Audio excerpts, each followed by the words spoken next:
Umulan ng bahagya sa umaga. Yung klase ng ambon na parang nakakabit sa hangin, hindi nakakapagpaypay ng init, pero sapat para mag-iwan ng lamig sa balat. Sa gitna ng mga salaming gusali at traffic na parang walang katapusan, tahimik na umandar ang itim na sedan, papasok sa basement parking ng Northgate Freight. Sa loob ng sasakyan, nakaupo si Damon Alcaraz, 33. Suot ang maayos na suit, pero halatang hindi na nakatulog ng maayos. May mga oras na parang pinipisilang sentido. May mga segundo ring nakatitig lang sa dashboard na parang may hinahabol na sagot. Katabi niya sa harap si Kuya Nardo, driver at minsan na ring naging bodyguard, na sanay sa katahimikan ni Damon. "Sir, gusto niyo po bang dumaan muna tayo sa coffee shop?" Baka sakaling maingat na alok ni Nardo habang tinatanggal ang susi. Umiling si Damon. "Hindi na kuya, madami pa kong hahabulin. Yung meeting kay Lian, yung review ng contract, tapos may dinner pa mamaya." "Kay Ma'am Veronica po." "Kay Veronica," sagot ni Damon, pero parang may bahid ng pagod sa dulo. Pagbukas niya ng pinto, sumalubong ang malamig na hangin ng parking, pati ang tunog ng elevator ding at mga sapatos na nagmamadali. Sa ibabaw, sa glass-walled office na may tanaw sa syudad, naghihintay ang mga papel, mga numero at mga taong umaasa sa kanya. Sa kabilang banda, sa isang mas tahimik na mundo, sa bahay niya sa isang gated subdivision, iba ang takbo ng oras. Nasa kusina si Tess Maxino, kasambahay na halos 2 dekada ng kasama ng pamilya. Tahimik na naghihiwa ng gulay habang sumisilip sa orasan. Sa may sala, nakaupo si Aling Adela Alcaraz, nanay ni Damon. Naka-knit cardigan kahit hindi naman malamig dahil sanay siyang magtago sa damit kapag may nararamdamang hindi niya masabi. Dumating si Veronica Solares, parang ilaw na pumasok sa bahay. Maayos ang buhok, mabango, naka-cream na blazer at simpleng pearl earrings. Kahit sa loob ng bahay, parang handa siyang humarap sa kamera. "Tess, good morning." Malambing niyang bati, pero diretso ang mga mata. Sinusukat ang mesa at ang ayos ng kusina. "Good morning po, Ma'am Veronica," sagot ni Tess, sabay punas ng kamay sa apron. Lumapit si Veronica kay Adela na nasa sala. Nagkaroon ng halik sa pinski na eksaktong-sakto sa socially acceptable distance. Hindi masyadong malapit, hindi rin masyadong malamig. "Tita Adela, kumusta po? Nag-breakfast na kayo?" tanong niya, nakangiti. Tumango si Adela, pero hindi sumasabay ang mata niya sa ngiti. "Konti lang, Veronica. Hindi masyado ako ginugutom." "Ay nako, dapat kumain kayo. Ang taas na naman ang BP niyo last time," sabi ni Doc Selwyn. "Tita, please. Kailangan niyong alagaan sarili niyo," sabi ni Veronica na parang anak, pero may diin na parang utos. Sa gilid napansin ni Tess na nanginginig ng kaunti ang kamay ni Adela habang hawak ang tasa. Maliit lang, pero halata sa matagal nang nag-aalaga. Mula sa hagdan, bumaba si Trina Calma, assistant ni Veronica. Bata pa, parang laging nagmamadali at laging may hawak na tablet. "Ma'am V, reminders po. Lunch meeting with Sister Maureen, then fitting for the engagement shoot," and tumigil si Trina nang makita si Adela. "Good morning po, tita." "Good morning." Mahina ang boses ni Adela. "Okay," sagot ni Veronica. Mabilis ang paglipat ng tingin kay Trina. "Trina, send mo kay Damon yung updated schedule. Sabihin mo rin na i-move yung dinner reservation from 7:30 to 7 sharp. Ayoko ng late." "Opo, ma'am." Sa mga ganitong maliit na eksena, nagsisimulang magkaporma ang isang bahay. Hindi sa sigawan, kundi sa pagkontrol sa hangin. At sa paglipas ng panahon, napapansin mong hindi mo na alam kung kaninong hinga ang sinusundan mo. Bandang tanghali, sa opisina ni Damon, sumalubong sa kanya ang PR head niyang si Marga de la Peña. Nakasuot ng smart casual at may hawak na folder na puno ng notes. "Boss, mabilis lang. Yung charity gala sa Sabado, confirm na yung attendance mo." Si Veronica nag-message. Gusto niya daw mauna yung entrance niyo para sa press. Tapos yung statement tungkol sa new warehouse opening, ready na. Sunod-sunod ang salita ni Marga, pero sanay siyang hawakan ang bilis ni Damon. "Okay," sagot ni Damon habang binubuklat ang folder.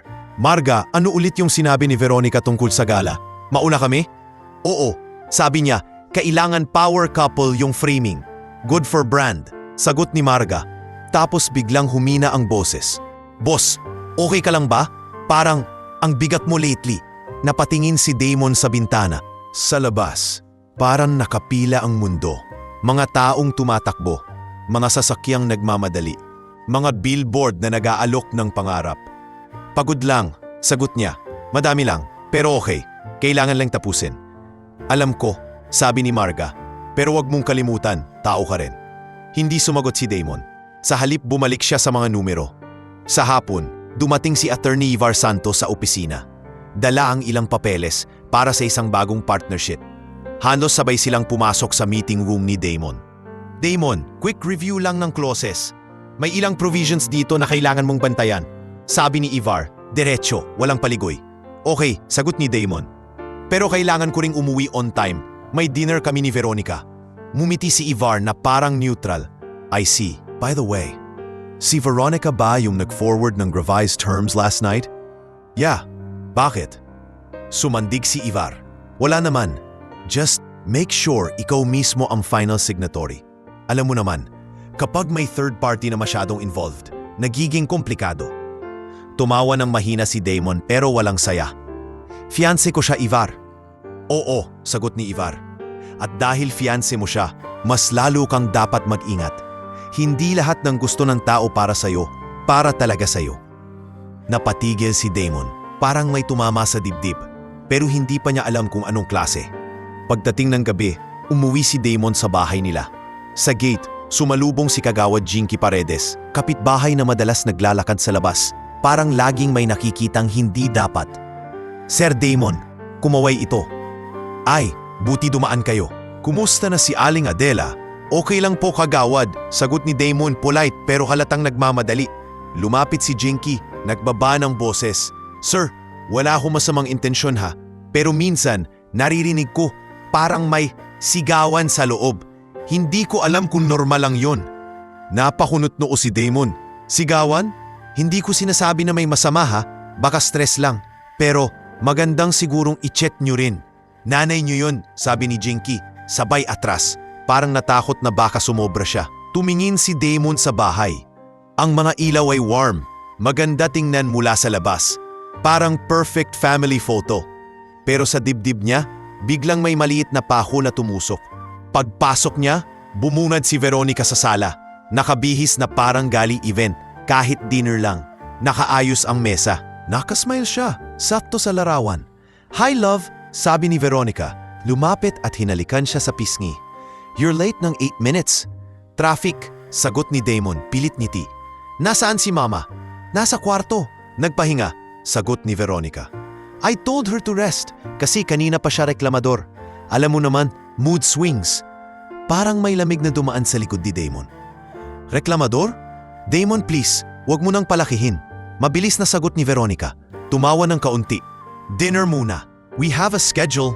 Sa kusina, lumitaw si Tess, hawang ang tray. Nakita niya si Damon at parang may gustong sabihin, pero pinigilan ng sarili.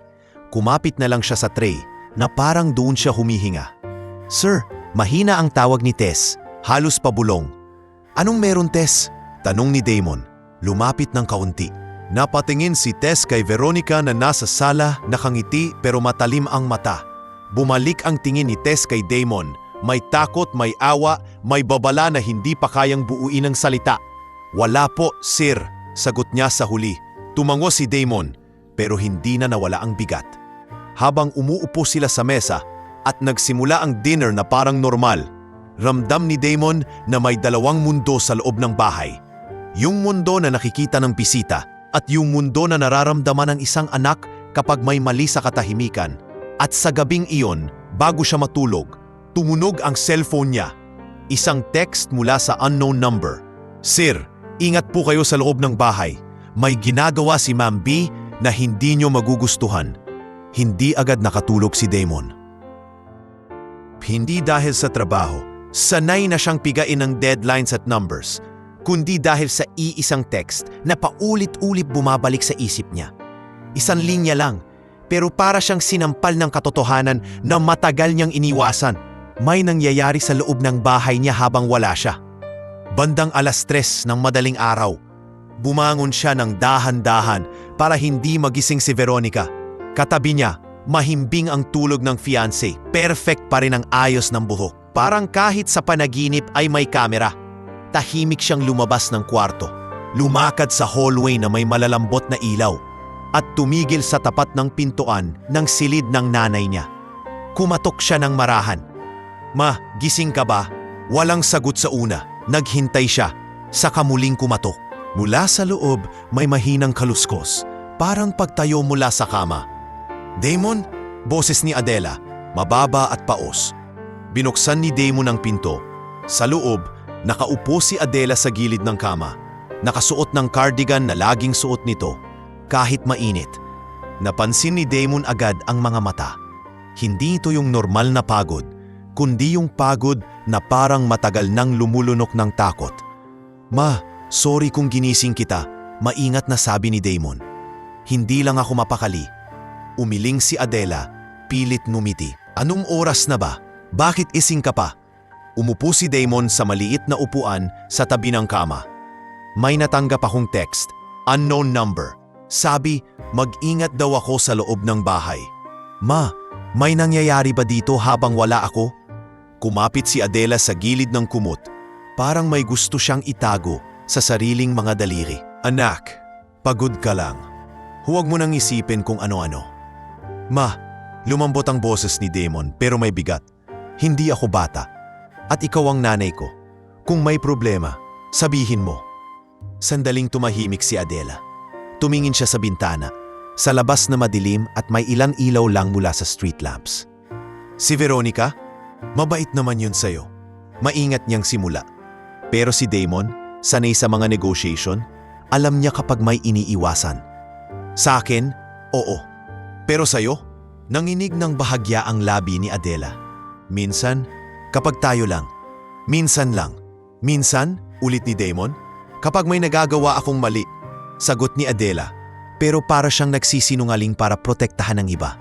"Halimbawa, kapag nakalimutan ko yung gamot o kapag nagtanong ako tungkol sa mga papeles na pinipirmahan ko." Napakunot no si Damon. "Papeles?" Tumango si Adela, pilit na casual.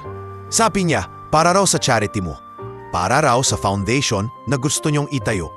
Pinapirmahan niya ako minsan kasi sabi niya mas mabilis kung may family consent. Parang biglang nabasag ang hangin sa dibdib ni Damon.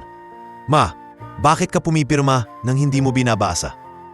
"Huwag ka nang magalit," mabilis na sagot ni Adela, halatang natatakot sa tono. "Anak, ayokong maging pabigat. Akala ko, normal lang. Fiancé mo siya, baka alam niya ang ginagawa." Hindi sumagot si Damon agad. Sa halip, tumayo siya at lumapit sa maliit na cabinet. "Nasaan yung mga papeles? Nandito ba?" Biglang tumigas ang postura ni Adela. "Damon, wag. Baka magalit siya." "Oh, ma, hindi ko na iniintindi kung magalit siya." Mahina pero matigas na sagot ni Damon. "Ang iniintindi ko, ikaw." Pinilit ni Adela ngumiti pero may luha na pumipigil sa mata. "Anak, wag mo nang guluhin. Magiging gulo lang yan." Sa sandaling iyon, may marahang katok sa pinto. "Love," boses ni Veronica mula sa hallway. Malamig ang tamis. "Bakit gising ka? At bakit nandyan ka sa kwarto ni tita?" Napalingon si Damon, pinilit kontrolin ang mukha niya. Binuksan niya ang pinto at nakita si Veronica sa labas, nakarobe. Pero kahit ganun, parang may postura ng pag-ari, parang siya ang may karapatang magtanong. "Nag-check lang ako kay mama," sagot ni Damon. "May text akong natanggap. Concerned ako." Tumaas ang kilay ni Veronica. "Text? From who?" "Unknown," sagot ni Damon, diretso. Lumapit si Veronica, sumilip sa loob ng kwarto at ngumiti kay Adela na parang wala lang. "Tita Adela, okay lang po kayo? Baka na-stress kayo. Alam niyo naman si Damon, minsan overthinker." Hindi sumagot si Adela at tumango lang ng mahina. Hinawakan ni Veronica ang braso ni Damon, medyo mahigpit, at hinila siya palayo sa pinto. "Love, please, it's 3 a.m. May important meeting ka bukas at ayokong mapagod si tita." Sinundan ni Damon ang paghila pero hindi siya nagpatinag. "Veronica, tungkol sa papeles, bakit pinapapirmahan mo si mama?" Nanlaki ng kaunti ang mata ni Veronica. Sandali lang, mabilis bumalik sa ngiti. Ah, that? Para sa foundation, nabanggit mo yan sa gala. Remember? Family involvement, para mas credible. Bakit hindi dumadaan kay Attorney Ivar? Tanong ni Damon. Umipit ang ngiti ni Veronica. Damon, Attorney Ivar is too traditional. This is modern philanthropy. Besides, I was helping you. Helping me? Ulit ni Damon. Mas mabigat. Bumuntong hininga si Veronica. Nagiba ang tono. Hindi na lambing, kundi kontrol. Love, huwag tayo mag-away ngayon. May dinner shoot tayo next week. May press, may investors. You don't want to create a narrative that your family is unstable. Naniga si Damon. Narrative? Damon, malambot ulit ang boses ni Veronica. Pero mas mapanganib ang lambot. I'm protecting you. I'm protecting us. Sa dulo ng hallway, may mahinang kaluskos mula sa kusina. Si Tess pala, gising din, nakatayo sa dilim, parang nagdadalawang isip kung lalapit. Nakita siya ni Damon. Tess, napatigil si Tess, napayuko. Sir, may alam ka ba? Diretso niyang tanong. Bago pa sumagot si Tess, sumingit si Veronica, mabilis at matalim. Tess, bumalik ka sa kwarto mo. Huwag kang nakikinig sa usapan namin. Nakita ni Damon ang pagbabago ng mukha ni Tess, yung takot na parang matagal lang upinasok sa katawan. Hindi siya sumunod agad. Tumayo lang siya, nanginginig ang kamay. Sir, hindi po ako nakikialam, mahina niyang sagot pero sa boses niya may luha na sinasakal. Lumapit si Damon. Tess, kung may alam ka, sabihin mo sa akin. Nagkatinginan si Tess at Adela sa loob ng kwarto. Si Adela, bahagyang umiling, parang pakiusap na wag. Si Tess, lumunok, parang may bato sa lalamunan. Sir, minsan po nagsimula si Tess pero biglang tumigil. Minsan ano? Tanong ni Damon. Bumilis ang paghinga ni Veronica. Damon, please! This is humiliating. Humakbang si Damon palapit kay Veronica. Hindi siya sumisigaw, pero mas nakakabigat ang katahimikan. Humiliating?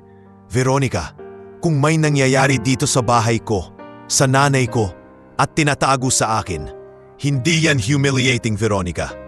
Delikado yan. Namilog ang mata ni Veronica. At sa unang pagkakataon, lumabas ang inis na hindi na niya natakpan. You're choosing them over me? Hindi, sagot ni Damon.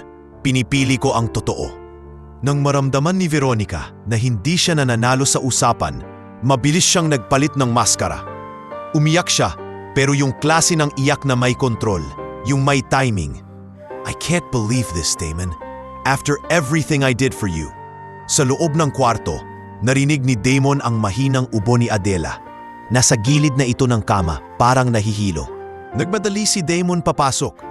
Ma, hawak niya sa balikat ang nanay niya. Okay ka lang? Umiling si Adela, nanginginig ang boses. Hindi ko alam, ang dibdib ko. Tumakbo si Damon palabas at sumigaw. Tess, tawagin mo si Dr. Selwyn, Kuya Nardo. Nagmadaling lumabas si Tess, nangingiyak. Opo, sir. Sa gulo ng mga susunod na minuto, dumating si Kuya Nardo, alerto kahit madaling araw.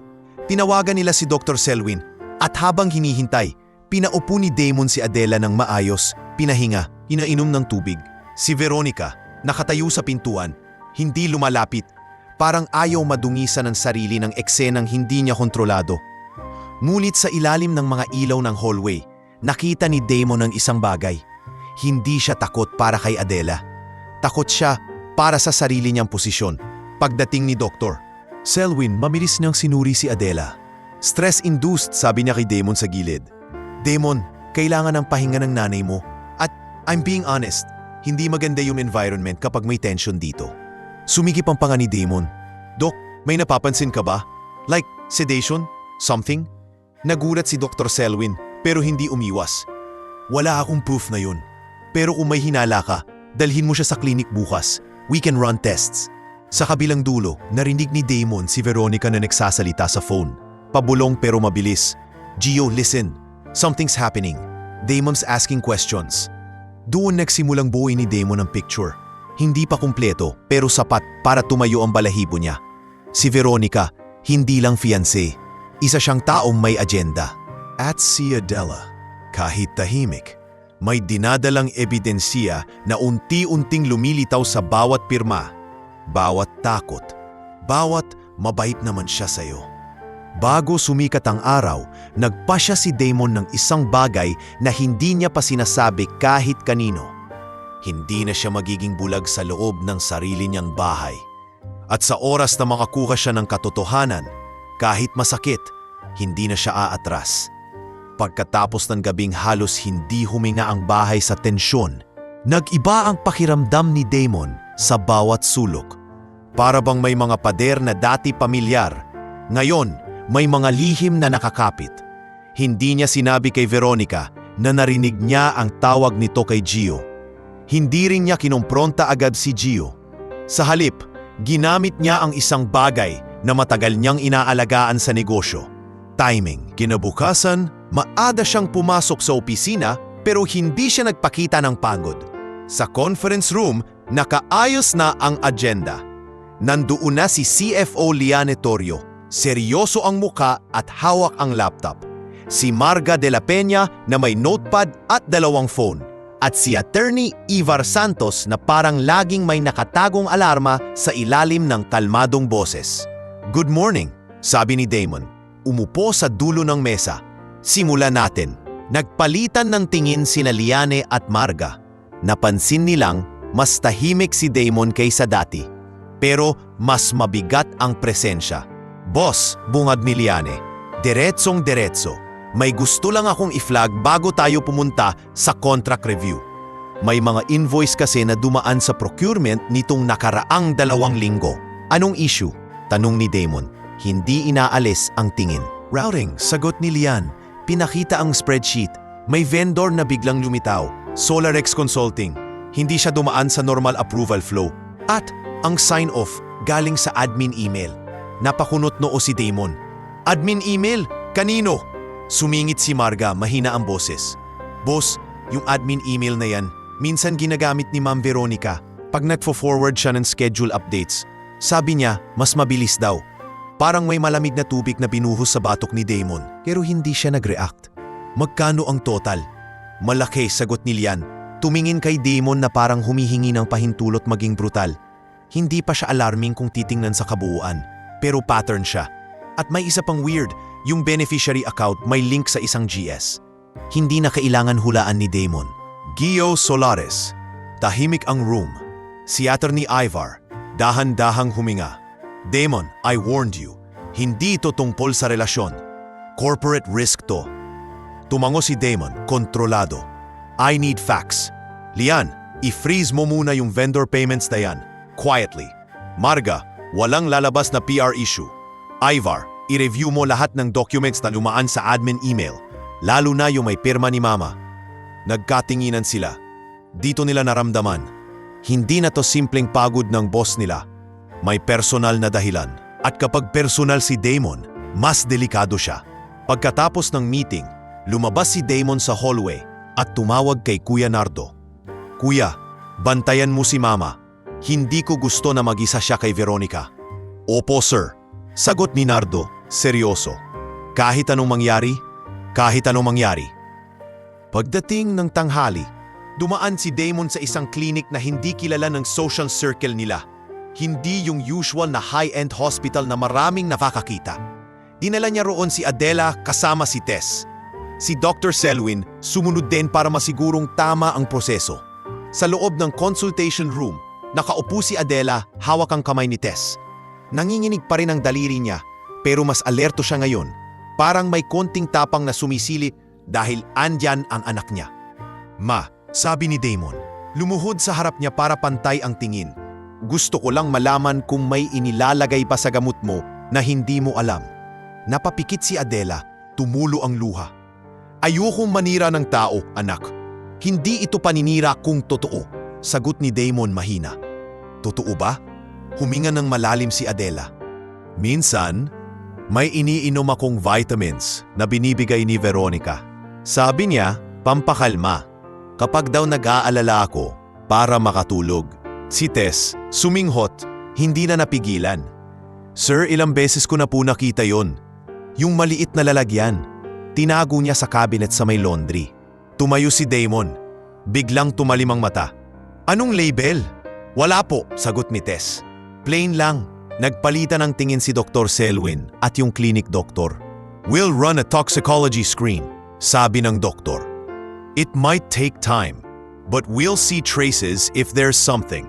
Sa labas ng klinik, habang hinihintay ang results, umupo si Damon sa hallway bench at nag-scroll sa phone niya. May bagong message si Veronica. "Love, bakit mo dinala si tita sa labas? Hindi mo man lang sinabi. May lunch ako kay Sister Maureen." Hindi agad siya sumagot. Sa halip, tinawagan niya si Marga. "Marga," sabi niya, "may engagement shoot tayo, di ba?" "Yes, boss. Next week. Press heavy." Sagot ni Marga. "Cancel," maikling utos ni Damon. Natahimik si Marga sa kabilang linya. "Boss, sure ka?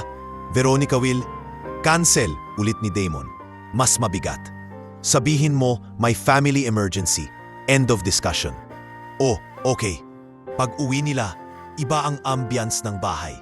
Si Veronica, nakaayos, nakaupo sa sala na parang naghihintay ng konfrontasyon. Si Trina, nasa gilid, nakapulupot ang kamay sa tablet, halatang kabado. Si Kuya Nardo, nakatayo malapit sa pinto, parang haligi. Pumasok si Damon, hindi ngumiti. "Damon," bungad ni Veronica. Sweet pero may talim. "Where have you been? I've been calling." "Clinic," sagot ni Damon. Diretso, pinacheck ko si Mama. Nagbago ang mukha ni Veronica. Mabilis. "Why? Anong nangyayari? Pinapalabas mo ba na may masama akong ginagawa?" Hindi agad sumagot si Damon. Lumapit siya kay Trina. "Trina, may tanong ako sa'yo. Yung schedule updates na pinapadala mo kay Damon, anong email ginagamit mo?" Namula si Trina. Tumingin kay Veronica. Parang humihingi ng termiso sumagot. "Ma'am V told me to use the admin email, sir. Para daw mas mabilis." "Okay," sagot ni Damon. "At yung vendor na Solarex Consultancy, may alam ka?" Nanlaki ang mata ni Trina. "Sir, hindi po ako. I just follow instructions." Sumingit si Veronica. Biglang tumaas ang boses. "Damon, wag mong i-interrogate ang assistant ko sa loob ng bahay mo. Ano to? Trial?" "Trial?" ulit ni Damon. "Hindi pa. Pero kung may ginagawang mali, darating tayo dyan." Humakbang si Veronica palapit. Galit na, pero pinipigilan para hindi masira ang image. "Alam mo ba kung gaano ko pinaghirapan ayusin ang reputasyon mo? Lahat ng gala, lahat ng donors, lahat ng investors." "Veronica," putol ni Damon, malamig, "hindi ako produkto na kailangan mong ipackage. Tao ako at nanay ko siya." Sa gilid, lumabas si Adela mula sa kwarto. Hawak ang braso ni Tess. Mahina pero pinilit tumayo. Tumigil si Veronica, parang natauhan, saka bumalik sa concerned fiancé mask. "Tita, please," sabi ni Veronica. Lumambot ang boses. "I'm just trying to help. You know you've been emotional." Napapikit si Adela, nanginginig ang boses. "Veronica, huwag mo akong gawing baliw." Biglang napatigil si Veronica, parang may pader na tinamaan.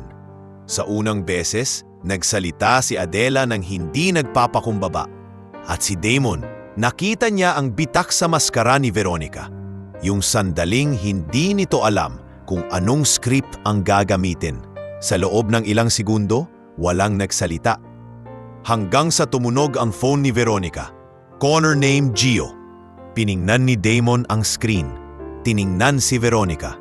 At sa mata ng fiancé niya, nakita niya ang totoo. Hindi ito simpleng away sa pamilya. May network, may plano. Huminga ng malalim si Damon. "Veronica," mabagal na sabi niya, "simula ngayon, lahat ng access mo sa company systems, cut. Lian will handle it." Nanlaki ang mata ni Veronica. "You can't do that." "Kaya ko," sagot ni Damon. "At gagawin ko dahil kung hindi, mas marami pang masasaktan." At sa gabing iyon, sa unang pagkakataon mula nang nag-propose siya, na-realize ni Damon, ang engagement ring sa kamay ni Veronica, hindi pala simbolo ng pag-ibig. Posible ring posas, at kailangan na niyang magdesisyon kung paano siya makakalaya bago tuluyang malubog ang nanay niya at ang kumpanya. Hindi naging tahimik ang mga sumunod na araw matapos putulin ni Damon ang access ni Veronica sa ilang company systems.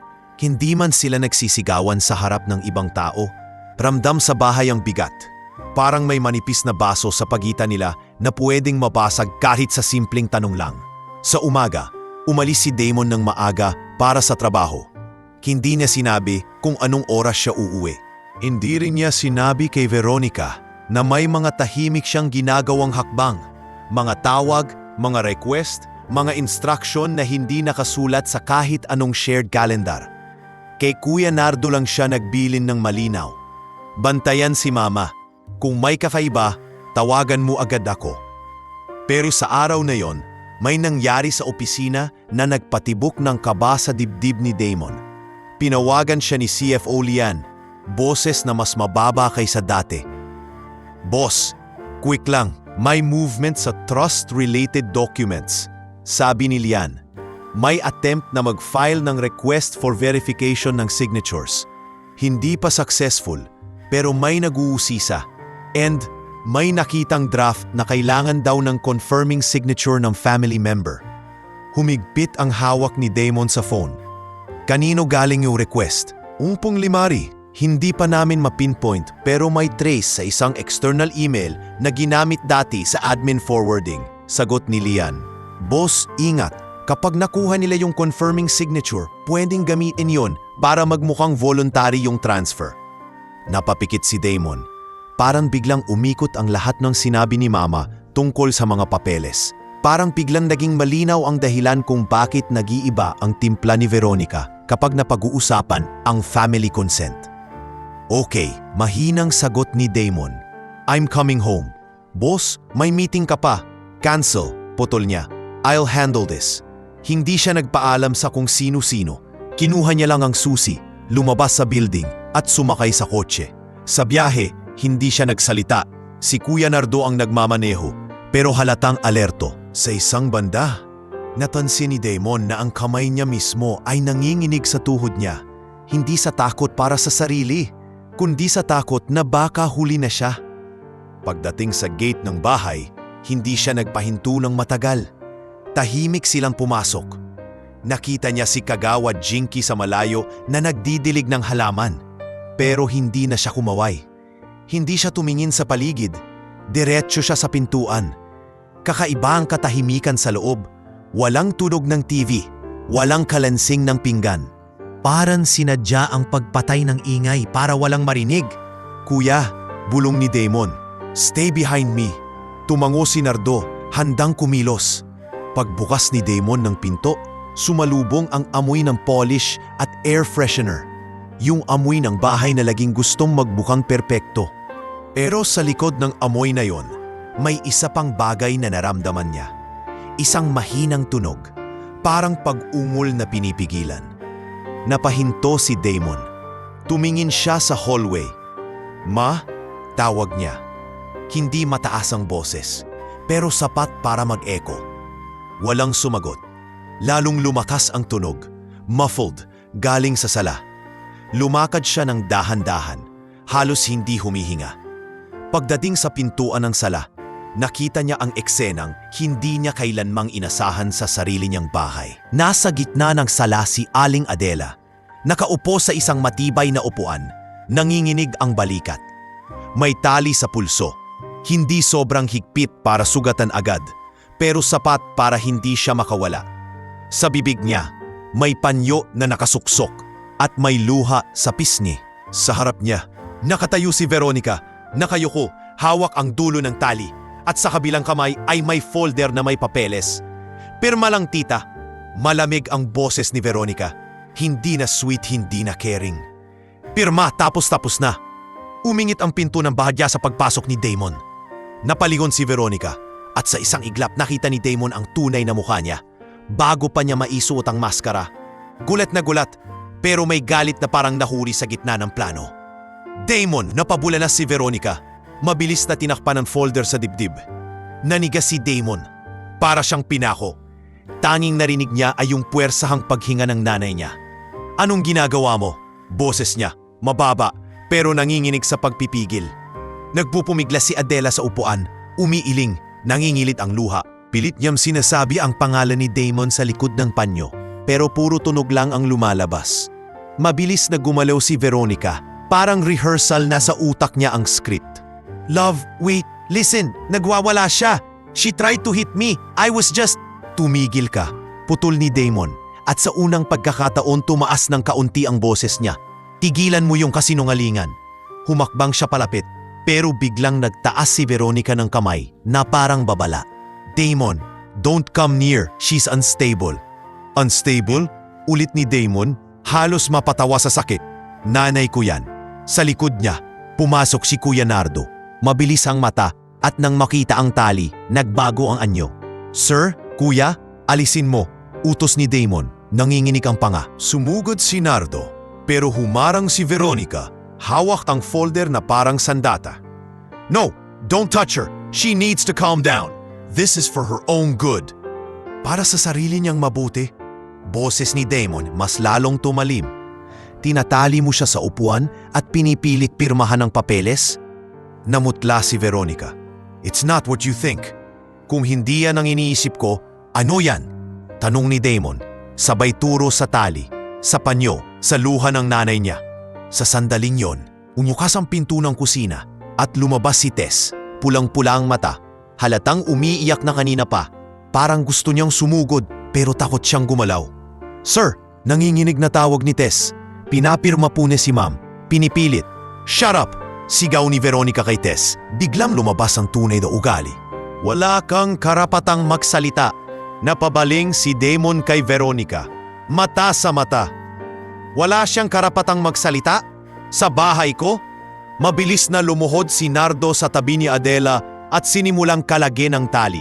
Si Damon naman, siya mismo ang nagtanggal ng panyo sa bibig ng nanay niya. Ma! Bulong niya. Humikbi si Adela, agad kumapit sa kamay ng anak. Parang batang nawawala.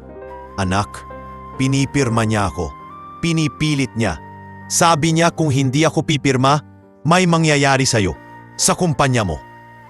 Humigpit ang hawak ni Damon sa kamay ni Adela. Walang mangyayari sa akin, Ma. Nandito ako.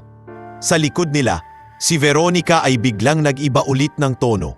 Umiyak. Pero ngayon, parang gusto niyang bumalik ang kontrol sa pamamagitan ng drama. Damon, please, you're overreacting. I was trying to protect your company, your mother. She doesn't understand. She could ruin everything. Bumaling si Damon, mabagal ang galaw, pero bawat salita ay mabigat. Ikaw ang ruina, Veronica. Parang sinampal si Veronica sa sinabi. Excuse me? Babae ka na pinapasok ko sa buhay ko. Sabi ni Damon, nanginginig ang boses pero matigas. Tapos ganito ang gagawin mo sa nanay ko? Lumapit si Tess kay Adela. Hawak ang balikat nito. Ma'am, sorry po. Sorry, natakot po ako. Umiling si Adela. Nanginginig pa rin. Hindi mo kasalanan, Tess. Hindi mo kasalanan. Sa gilid, si Trina ay lumabas mula sa hallway. Halatang narinig ang sigawan. Nakita niya ang tali sa sahig, ang panyo sa kamay ni Damon, ang folder sa dibdib ni Veronica. Natakpan niya ang bibig niya, halos mawalan ng hininga. Ma'am V, mahina niyang tawag, takot na takot. Sumigaw si Veronica sa kanya, parang nalunod na sa sariling kaguluhan. Trina, call Gio, now! Doon tuluyang nagdilim ang mata ni Damon. Huwag, utos niya, sabay tingin kay Nardo. Kuya, kunin mo yung folder. Don't you dare! Sigaw ni Veronica, yakap ang folder. Humakbang si Damon. Hindi siya nanakit, pero ang presensya niya parang pader. Ibigay mo, ngayon. Sa loob ng ilang segundo, nagkatitigan sila. Sa mata ni Veronica, may pride, may galit, may desperasyon. Sa mata ni Damon, may pagkawasak, pero mas nangingibabaw ang isang bagay. Proteksyon. Dahan-dahang hinablot ni Nardo ang folder nang hindi sinasaktan si Veronica. Napaupo si Veronica sa sofa. Parang biglang naubusan ng hangin. Tapos biglang tumayo ulit na parang may naalala siyang huling card. Damon, paus niyang sabi, kapag ginawa mo to, kapag sinira mo ako, sisirain din kita. Huminga ng malalim si Damon. Lumuhod siya sa harap ni Adela. Hinaprus ang pisngi nitong may luha pa.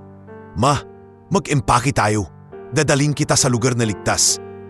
Damon, mahina ang boses ni Adela. Ayoko ng gulo. Sagot ni Damon, ako ang anak mo. Tumayo siya at hinarap si Veronica sa huling pagkakataon sa gabing iyon. Veronica, tapos na. Hindi pa tapos, sagot ni Veronica. Nanginginig sa galit. Hindi mo alam kung sino ang binabangga mo. Kung kailangan kong malaman, sagot ni Damon, malamig. Malalaman ko. Pero isang bagay ang sigurado. Hindi ka nalalapit sa nanay ko. At sa loob ng bahay na dati pinipilit niyang gawing perpekto. Doon mismo nagsimula ang pagbagsak ng maskara at ang pagsisimula ng laban na hindi na niya po pwedeng takbuhan. Hindi na umabot ng umaga si Damon para mag-isip. Sa oras na makawala si Adela mula sa tali, nagbago na ang mundo niya. Hindi na ito usapin ng relasyon o engagement. Krimen na to. At mas masakit, nangyari sa loob ng bahay na siya mismo ang bumuo para maging ligtas ang nanay niya. Sa loob ng isang oras, nakapag-empake si Pes ng mahahalagang gamit. Gamot ni Adela, ilang damit, lumang album na ayaw nitong iwan, at isang maliit na kahon ng mga dokumento na itinuro ni Adela na nasa ilalim ng drawer. Si Kuya Nardo ang nagbuhat ng maleta, habang si Damon hindi inaalis ang mata kay Veronica na nakaupo sa sofa, parang leon na naagawan ng teritoryo. Damon, paos na sabi ni Veronica, halatang pilit pinapakalma ang sarili. Kung lalabas kayo ng bahay na yan, huwag mong ipapahamak ang sarili mo. Hindi mo alam ang consequences. Ang consequences ng ginawa mo sa nanay ko, Veronica? Sagot ni Damon, hindi sumisigaw, pero parang may yelo ang boses. Yan ang pag-usapan natin sa tamang lugar. Bumaling si Damon kay Trina na nakatayo sa may hallway, nanginginig, hawak ang phone. Trina, tawag niya diretsyo. Hindi kita kalaban, pero kung tatawag ka kay Gio ngayon, isasama kita sa lahat ng investigasyon. You understand? Napapikit si Trina. Tumano, opo sir, hindi na po. Umalis sila nang hindi na lumilingon. Si Damon ang huling lumabas, at bago niya isara ang pinto, tumingin siya kay Veronica sa huling pagkakataon. Isang tingin na nagsasabing, hindi mo na ako kayang laruin. Dinala niya si Adela sa isang pribadong klinika na hindi kilala ng media, yung mismong klinik na pinintahan nila dati para sa tests. Sa biyahe, hawak niya ang kamay ng nanay niya. Ramdam ang panginginig, pero ramdam din ang unti-unting pagkapit nito sa realidad. Anak, mahina si Adela. Papatawarin mo ba siya? Lumunok si Damon. Ma, uunahin ko munang iligtas ka. Pagdating nila, sinalumbong sila ni Nurse Alfea Hugo, mabilis kumilos at mahinahong magsalita. Parang sanay sa mga pasyenteng trauma ang dala, hindi lang sakit. Ma'am Adela, dito po tayo, sabi ni Alfea. May init ang boses. Okay lang po, safe po kayo dito.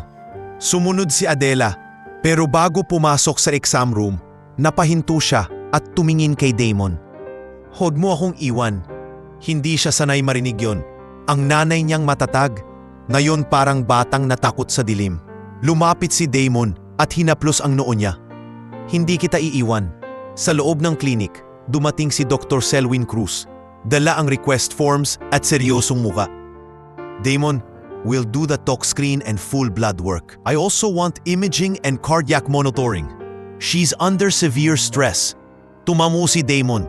Doc, gusto kong malaman lahat, kahit masakit. Habang ginagawa ang tests, lumabas si Damon sa hallway at tumawag kay Ate Maribel Hontiveros, family law specialist na ni-refer ni Ate Ivar. Isang tawag lang, sumagot agad. Damon Alcaraz? Tanong ng boses sa kabilang linya, mabilis at malinaw. Ivar told me you might call.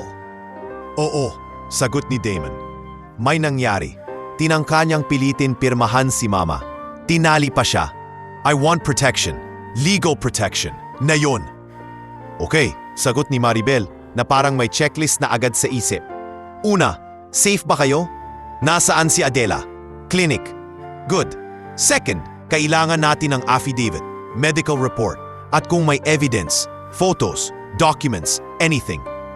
Third, I suggest we file for a protection order and coordinate with police for documentation. I can meet you today. Do it, sagot ni Damon. Lahat.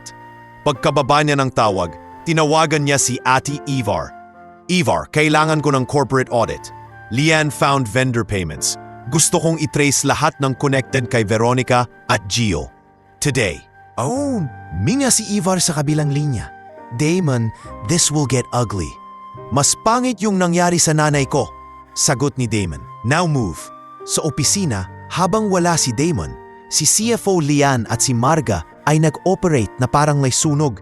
Pinatawag ni Lian ang accounting team, kasama si Yvette Sison ng Investor Relations. At pinasara ang access ng tanumang user na may link sa admin forwarding. Si Marga naman, nag-set ng crisis protocol. Walang statement, walang chika, walang leak. Kung may magtanong, bulong ni Marga sa team, family emergency. Walang pangalan, walang detalye. Kahit anong press, ako ang haharap. Sa clinic, matapos ang ilang oras, lumabas si Dr. Selwyn, hawak ang initial findings. Hindi pa kumpleto ang talk screen, pero may nakita na. Damon, maingat na sabi ng doktor, may sedative traces sa system niya. Hindi ito normal sa prescription niya. It's consistent with a mild tranquilizer, enough to dull her, confuse her, make her compliant. Not enough to knock her out, but enough to control. Parang may pumitik sa utak ni Damon. Lahat ng mood swings, lahat ng reklamador, lahat ng unstable na label ni Veronica, lahat pala planado. Hindi sumagot si Damon agad. Umupo siya sa bench. Hinawakang mahigpit ang ulo. Ang dibdib niya parang dinudurog. Hindi lang dahil sa galit, kundi dahil sa guilt. Doc, paus niyang tanong, kailan pa kaya? Hard to say, sagot ni Selwyn. Could be weeks, could be months. But Damon, you need to act fast. The longer this goes, the more damage. Tumango si Damon. Tumayo at pumasok sa room ni Adela. Nasa kama siya, may IV, pero gising. Pagkakita kay Damon, nagliwanag ng kaunti ang mata. Anak? Tanong ni Adela. Lumapit si Damon at umupo sa tabi. Ma, may nakita sa tests. May gamot na hindi dapat nasa katawan mo. Nanlaki ang mata ni Adela, tapos napapikit, tumulo ang luha. Kaya pala, minsan parang nalulutang ako. Parang hindi ko mabuo yung isip ko. Hinawakan ni Damon ang kamay niya. Sorry ma, sorry kung hindi ko nakita. Umiling si Adela, nanginginig. Anak, hindi mo kasalanan. Ikaw ang nagtatrabaho, ikaw ang bumubuhay. Hinding-hindi na mauulit, sabi ni Damon, matigas. May abogado na tayong kausap. May pulis na rin akong kukontakin. Hindi ko hahayaang lapitan kanya ulit. Sa labas, dumating si PSK. Kian Roldan, tahimik ang lakad. Naka-plain clothes, pero halatang pulis sa paraan ng pagtingin. Kasama niya si Attorney Maribel, dala ang folder. Mr. Alcaraz, sabi ni Kian, diretso. We need a formal statement. We'll document the incident. Any evidence you have, photos, the ties, the gag, the documents, bring them. Naglabas si Damon ng phone at pinakita ang mga larawan na mabilis niyang kinunan bago sila umalis. Tali sa sahig, panyo, mark sa pulso ni Adela, folder na hawak ni Veronica. Pinakita rin niya ang folder na kinuha ni Nardo. Mga papeles na may blank spaces at pirma line. Tumingin si Maribel sa documents. Kumunot ang noo. These aren't charity papers, sabi niya, mababa pero malinaw. This looks like share-related language and property language. Damon, this is bigger. Alam ko, sagot ni Damon.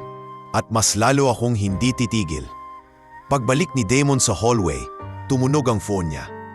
Unknown number ulit. Pero ngayon, ibang mensahe. Akala mo tapos na? Hindi pa. Kung sisirain mo ako, sisirain ko rin ang nanay mo sa mata ng lahat. Walang pangalan, pero alam ni Damon kung kanino galing. Huminga siya ng malalim. At sa unang pagkakataon, mula nang nag-propose siya, hindi pagod ang naramdaman niya, kundi malinaw na determinasyon. Tinawagan niya si Marga. Marga, sabi niya, prepare for war. Pero this time, hindi tayo magpapabango. Maglalabas tayo ng totoo, sa tamang oras, sa tamang paraan. Boss, sagot ni Marga, seryoso, ready ako. Bumalik si Damon sa kwarto ni Adela at nakita niyang natutulog na ito ng mas mahimbing kaysa mga nakaraang gabi. Hindi dahil may sedative, kundi dahil alam niyang may anak siyang gising para magbantay. Umupo si Damon sa tabi, nakatingin sa nanay niya. Sa labas ng pintuan, nakatayo si Kuya Nardo, bantay sarado. Sa kabilang dulo ng lungsod, siguradong kumikilos na rin si Veronica at si Gio. Pero ngayon, iba na ang laban. May ebidensya na, may batas na. At may taong handang magpakatotoo kahit masakit. At sa gitna ng lahat ng yon, isang pangako ang tumitibay sa dibdib ni Damon. Hindi na niya hahayaang maging tahimik ang kasamaan sa loob ng sarili niyang bahay. Hindi sumabog ang laban sa isang iglap. Hindi ito yung tipong kinabukasan, headline agad. Mas masakit ang ginawa ni Veronica. Dahan-dahan niyang pinatulo ang lason sa tamang mga tao, sa tamang oras, para magvukang katotohanan ang kasinungalingan. Unang pumutok ang balita sa social circle. Isang blind item sa isang sikat na online page tungkol sa mga mayayaman. Walang pangalan pero halatang sila. Isang prominenteng CEO biglang inalis ang kanyang fiancé sa bahay dahil unstable daw ang mother. May mental health issue raw ang matanda at pinipilit ng anak ikontrol ang narrative. Nabasa yon ni Marga sa phone niya habang nasa opisina at halos mabitawan niya ang tape. Tinawagan niya agad si Damon. "Boss," sabi ni Marga, mabilis pero kontrolado. "May lumalabas na blind items. Mukhang galing sa camp ni Veronica. Hindi pa direktang pangalan pero it's pointing at you." Sa kabilang linya, tahimik si Damon. Nasa klinik pa rin siya. Nakaupo sa hallway habang tulog si Adela sa loob. At nakatayo si Kuya Nardo na parang pader. "Let it float," sagot ni Damon. "Huwag muna tayong sumagot. Mahirap yan," sabi ni Marga. "Kapag hinayaan, they'll build the story." "Hindi pa tayo ready," sagot ni Damon. "Kapag sumagot tayo ngayon, magmumukha tayong defensive. I want evidence lined up. I want the right people ready. Then we speak." Huminga si Marga. "Okay, boss. Pero I'll activate soft monitoring. Si Jasper ko, kilala ko yan. Pwede ko siyang kausapin. Independent journalist. Kung may maghuhukay, mas okay na may credible angle." "Do it," sagot ni Damon. Samantala, sa legal side, kumikilos si Attorney Maribel. Nakaschedule na ang hearing para sa protection order at si P. Sergeant Kian ay nagpa-file ng incident report na may medical findings. Ngunit, hindi nagpahuli si Veronica. Nagpadala siya ng demand letter. Dumating ang sobre sa opisina ni Damon, sealed at may firm letterhead. Counsel ni Veronica, si Attorney Eunice Palomar. Sa loob, may banta, defamation, harassment, unlawful detention daw kay Veronica sa bahay. Isang baluktot na version ng nangyari. Binasa iyon ni Attorney Ivar sa harap ni Damon at Lian. Nakataas ang kilay. Classic, they're flipping the script. Unlawful detention? Ulit ni Lian. Hindi makapaniwala. Si Adela ang tinape at tinali. Exactly, sagot ni Ivar. Pero ang punto nito, mag-create ng confusion. Kapag nagulo ang narrative, lalabo ang totoo. Pinisil ni Damon ang tulay ng ilong, pero hindi na siya yung lalaking natutulala. "Ivar, Maribel, coordinate. Sagutin natin legally, hindi PR." "Already," sagot ni Ivar. "At may isa pang problema, Damon." "Ano pa?" "Inaalam nila ang access point sa company," sabi ni Ivar. Tinapik ang folder. May attempts to contact some investors. May nagsasabing mentally unfit daw ang mother mo. And therefore, questionable ang family governance. They're planting doubt. Si Yvette Sison ng Investor Relations pumasok sa meeting room. Seryoso. "Boss, may 2 minor investors na nagtanong. Hindi pa major, pero may galaw. Sabi nila, naririnig daw nila na nagkakagulo sa pamilya mo." Tumango si Damon. "May isa pang problema. Tomorrow." "Lian, keep the audit running." "Opo," sagot ni Lian. "Pero boss, kailangan natin ng internal firewall. I recommend we freeze any discretionary approvals and stop all charity-related paper movement." "Approved," sagot ni Damon. Sa klinik naman, pinilit ni Adela magpakatatag. Pero may mga sandaling bumabalik ang takot. Tuwing may papasok na nurse na hindi niya kilala, nanginginig siya. Tuwing may tunog ng notification sa phone ni Damon, napapalingon siya. Isang gabi, habang si Cora Bayani, Ang therapist na kinuha ni Damon ay kausap si Adela. Narinig ni Damon ang mahinang boses ng nanay niya sa loob ng room. Akala ko magiging pamilya siya, sabi ni Adela. Nangingilid ang luha. Pinapasok ko siya. Tinanggap ko. Tapos ginawan niya ako ng ganito. Maingat ang boses ni Cora. Hindi mo kasalanan, Ma'am Adela. Ang nangyari sa wo ay manipulasyon. Kapag mahal natin ang anak natin, minsan nagiging vulnerable tayo sa mga taong gustong gamitin ang pagmamahal na yun. Sa labas ng pinto, napapikit si Damon. Doon siya tinamaan. Hindi lang si Adela ang biktima, pati siya. Ginamit sa kanya ang imahe ng perfect partner para kontrolin ang buhay at negosyo niya. Kinabukasan, dumating si Jasper Ko sa isang discreet cafe na malapit sa opisina. Si Marga ang nakipagkita pero hindi siya nagdala ng files. Umpisa pa lang. Jasper, sabi ni Marga, I'm not asking you to protect anyone. I'm asking you to be fair. Sumandal si Jasper, naka-jacket, may mata ng taong mahilig sa detalye. Fair is good, but I need receipts. Meron, sagot ni Marga. But we'll release it the right way. We're handling legal first. Tumango si Jasper. Okay, pero may naririnig akong mas malalim. May history si Veronica. Not here, outside the country. May mga whispers ng elder financial exploitation. Napahawak si Marga sa baso. Can you prove? Not yet, sagot ni Jasper. But I can dig. Kung may willing mag-speak from her circle, lalabas yan. At parang sinagot ang usapan nila. May nag-text kay Marga mula sa unknown number. I was her PA before. I know what she did. I can talk, but I need protection. Pangalan sa dulo ng text, Faye Rigor. Samantala, ang hearing day para sa protection order ay dumating. Sa courtroom, hindi ito yung dramatic na may sigawan. Mas masakit ang formalidad ng batas. Nandoon si Attorney Maribel, kasama si Damon. Sa kabilang panig, si Veronica, kasama ang abogado niyang si Attorney Eunice. Eleganteng-elegante. Parang hindi siyang babaeng tinanggalan ng folder sa sala. Si Adela, hindi pa handang humarap sa lahat. Kaya ang unang hearing ay focused sa immediate protection at documentation. Tumayo si Attorney Maribel. Your Honor, we have medical findings indicating sedative traces not prescribed to my client. We have photographic evidence of restraint. We have witnesses, household staff. Sa kabilang panig, tumayo si Attorney Eunice. Your Honor, these are allegations from a family in conflict. My client, Ms. Solares, was merely trying to prevent harm. The mother has known instability. Napakuyom ang kamay ni Damon sa ilalim ng mesa. Pero bago siya sumabog, hinawakan siya ni Maribel sa braso. Isang silent reminder, hindi dito ang galit. Dito ang ebidensya. Nagsalita ang hukom, si Judge Sabino Ledesma, matigas ang boses. Counsel, I will not allow mental health insinuations without proper documentation.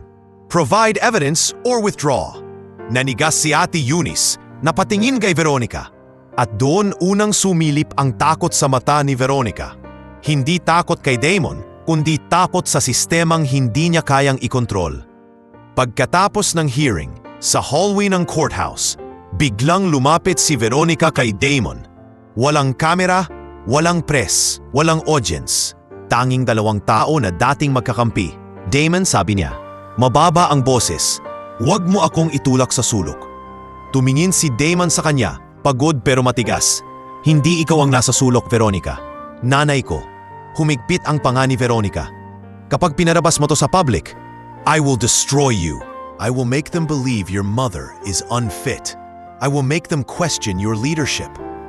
Lumapit si Damon ng isang hakbang, hindi pananakot, kundi katotohanan. Subukan mo. Sa sandaling yon, dumaan si Jasper Ko sa dulo ng hallway. Nagkatinginan sila ni Damon. Parang tahimik na kasunduan. Lalabas ang totoo, pero hindi sa ingay, sa linaw. Pag-uwi ni Damon sa clinic, nadatnan niya si Adela na hawak ang rosaryo, nakatitig sa kisame. Umupo siya sa tabi. Ma, sabi niya, may mga tao nang gustong baliktarin ka. Pero hindi ko sila hahayaang gawin yon. Huminga si Adela, mababa. Anak, ayokong mapahiya. Ayokong maging usapan. Alam ko, sagot ni Damon. Kaya hindi tayo magpapadala sa ingay. Dadaan tayo sa tama. At kapag dumating ang araw na kailangan nating magsalita, hindi para gumanti, para protektahan ng iba. Sa labas ng pinto, tumunog ang phone ni Damon. Message mula kay Marga. Boss, we have a potential witness. Faye Rigor. She knows something big. Tumingin si Damon sa nanay niya. Sa mga mata nitong pagod pero lumalaban. Okay, bulong niya sa sarili. Bring it on. Hindi agad naniwala si Damon sa salitang witness hanggang hindi niya nakikita ang tao mismo. Sa karanasan niya sa negosyo, maraming nag-aalok ng impormasyon kapalit ng pera, kapalit ng proteksyon o kapalit lang ng pansin. Pero iba ang tono ng mensahe ni Marga tungkol kay Faye Rigor. Parang taong matagal nang binubuhat ang bigat at ngayon lang naglakas loob ibaba. Sa umaga, habang tahimik ang clinic, tinawagan ni Damon si Marga. Saan mo siya dadalhin? Sa safe place. Sagot ni Marga. Mahina ang boses. May maliit na meeting room tayo sa annex office, yung hindi kilala ng press. Jasper is willing to mediate, pero kung ayaw mo, okay lang. Walang Jasper sa unang usap, sagot ni Damon. I want legal present. Maribel and Kian. Got it. Bago umalis si Damon, dumaan siya sa kwarto ni Adela. Gising siya, nakaupo sa kama. May hawak na tasa ng lugaw na si Nurse Althea ang nagdala. Namumula pa rin ang pulso niya kahit gumaling na ang sugat. Pero may pagbabago sa mata. May linaw na hindi na napatakpan ng sedation o taot. Anak, sabi ni Adela bago pa magsalita si Damon. Umalis ka ba? May kakausapin akong tao ma. Sagot ni Damon, umupo sa tabi. May pwedeng tumulong sa atin, pero gusto ko ring malaman kung kaya mo. Huminga si Adela. Kaya basta wag mo akong itago. Napatingin si Damon. Ha? Huwag mo akong gawing pasyente lang, Damon. Tuloy ni Adela, mahina pero matatag. Ako ang nanay mo. Hindi ako laruan na pwedeng itali. At hindi ako dapat tinatago habang sila ang maingay. Parang may kumurot sa dibdib ni Damon. Ma, ayokong masaktan ka. Mumiti si Adela, maliit lang. Nasaktan na ako. Ang tanong, papayag ba akong manatiling tahimik? Hindi na nakasagot si Damon. Tumango na lang siya. Parang doon niya unang nakita ulit ang nanay niya. Hindi yung mahina, kundi yung dating babae na nagpalaki sa kanya ng walang reklamo. Pagdating sa annex office, nandoon na si Attorney Maribel at P. Sergeant Kian. Si Marga, nakaayos pero halatang puyat. Si Lian dumaan din sandali. Hindi para makialam, kundi para magdala ng ilang relevant records na maaaring mag-match sa sasabihin ni Faye. At dumating si Faye Rigor, payat, simpleng bihis, nakapulupot ang kamay sa bag na parang iyon lang ang hawak niyang lakas. Kasama niya ang isang babae na hindi kilala ni Damon. This is Sister Maureen Yap, sabi ni Marga. She agreed to accompany Faye. She met Veronica through the charity circuit. Tumango si Sister Maureen kay Damon. Mr. Alcaraz, umupo silang lahat. Si Maribel ang unang nagsalita, formal. Faye, you reached out. Before we begin, you need to know, anything you say can be used in legal proceedings. We can provide protection through proper channels. But we also need truth. No exaggeration. Nilunok ni Faye ang laway. Opo. Start, sabi ni Damon, diretso. Huminga si Faye, tumingin sa mesa. Ako po yung PA ni Ma'am Veronica, bago si Trina, 2 years ago, nung nasa ibang circle pa siya. Sir, hindi po siya bago sa ganitong ginagawa. Tahimik ang room. Si Kian, nagbukas ng recorder. Si Maribel, umayos ang upo. Anong ginagawa? Tanong ni Damon, kontrolado. Targeting, sagot ni Faye. Mga lalaking may pera at may vulnerable na pamilya, lalo na may matandang magulang. Kasi doon po siya nakakapag-operate. Parang may yelo sa likod ni Damon. Paano mo nalaman? May mga file po siya. Sagot ni Faye, nanginginig ang boses. Naka-password, pero ako ang pinapahanap niya ng info. Medical background ng family, weaknesses, kung sino ang madaling mamanipulate. Nung una, akala ko normal lang na due diligence para sa relasyon. Pero, sir, may listahan po siya. Listahan? Ulit ni Lian, hindi napigilan ang sarili. Tumaho si Faye. Opo, at may mga pangalan doon na may note, elder needs calming, document access, family guilt. Sir, nung nakita ko yun, natakot ako. Sister Maureen napapikit, tila nabigatan. I remember, she would always insist on visiting donors' families. Not just the donors. Bulong nito. I thought she was caring. Hindi po caring, sagot ni Faye. Strategic. Nagkuyumang kamao ni Damon sa ilalim ng mesa. Paano siya nakaka-access ng documents? May fixer po siyang kontak, sagot ni Faye. Si Ramon Calderon. Siya po yung nag-aayos ng forged papers, witness signatures, at minsan blackmail materials. Sir, kapag may taong ayaw pumirma, pinapahina niya muna sa loob, stress isolation medication. Tapos sa kanya ipapakita na easier kung pipirma na lang. Nagtaas ng tingin si Kian. May proof ka? Meron po akong screenshots, sagot ni Faye. Nanginginig ang kamay habang inilabas ang luma niyang phone. Hindi ko po alam kung sapat pero nandito yung chat thread nila ni Ramon at yung instructions niya about coming. Kinuha ni Maribel ang phone, sinuri. This is significant. Sabi niya, mababa. Doon unang huminga ng maluwang si Damon. Hindi dahil masaya siya, kundi dahil may liwanag na sa dilim. Hindi na puro hinala. May direksyon na. Pero mas lumalim pa ang sinabi ni Faye. Sir, sabi niya halos pabulong. Nung narinig ko yung balita na biglang umalis si Ma'am Veronica sa bahay niyo, alam ko na agad yung pattern. Kasi dati ganun din. May isang matandang babae, tinawag niyang obstacle. Namilog ang mata ni Damon. Nasaan na yung matandang yun? Nagkibit balikat si Faye. Luha na sa mata. Hindi ko na po alam. Afternoon, nag-resign po ako. Tumakas ako kasi natakot akong ako ang isunod. Tahimik ang lahat. Si Marga, nakahawak sa notepad na parang hindi makahinga. Si Sister Maureen, nagdasal ng mahina. Si Lian, halatang gusto nang maglabas ng galit. Si Kian, mas lalong tumapang ang tingin. Hindi na ito domestic conflict. Possible syndicate ito. Faye, sabi ni Damon, mahinahon pero matigas. I will protect you if you cooperate. But you need to be consistent. Handa ka? Tumango si Faye. Opo, pagod na po akong matakot. Pagkatapos ng meeting, bumalik si Damon sa klinik na mas mabigat ang dibdib pero mas malinaw ang isip. Sa hallway, nadatan niya si Adela na nakaupo sa maliit na lounge kasama si Nurse Althea at si Cora. May hawak siyang notebook at ballpen. Napatingin si Damon. Ma, anong ginagawa mo? Tumingin si Adela sa kanya, derecho. Nagsusulat. Nagsusulat ng ano? Lahat, sagot ni Adela.